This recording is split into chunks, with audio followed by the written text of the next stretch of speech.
সন্ধ্যার দিকে এত বুট বেগুনি মুড়ি খেতে মন চাইছিল।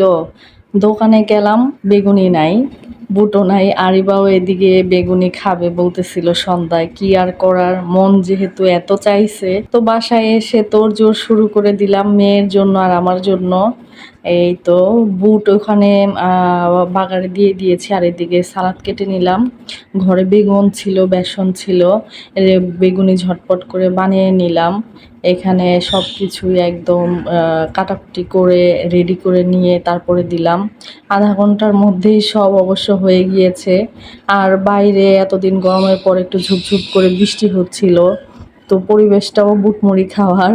তো বেগুনি আমার কমপ্লিট। এইদিকে দেখেন আমার টুনটু বুড়ি, মাশাআল্লাহ, ওর বেগুন অনেক পছন্দ। আমার টুনটু একদম বেগুনি অনেক করে খেতে পারে। এই তো মজা, আমি নাচতেছে আর খাইতেছে।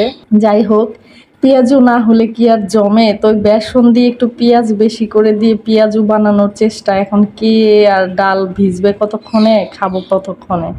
তো ওই দিয়ে করে নিছি। আমার এই তো বুট, পেঁয়াজু, বেগুনি রেডি, আর সালাদ তো আগেই কেটে নিছি আমি। এখন মুড়ি নেবার পালা। একটা সুন্দর রোজার ইফতারি ইফতারি গন্ধ পাচ্ছি। এটা তো রোজার মাস ছাড়া পাওয়া যায় না সচরাচর। এই তো অনেক মন চাইছিল, তো এখন রেডি। এখন এসি রুমে চলে আসছি, বসে বসে খাবো মা মেয়ে। আজকে এ পর্যন্ত, টাটা।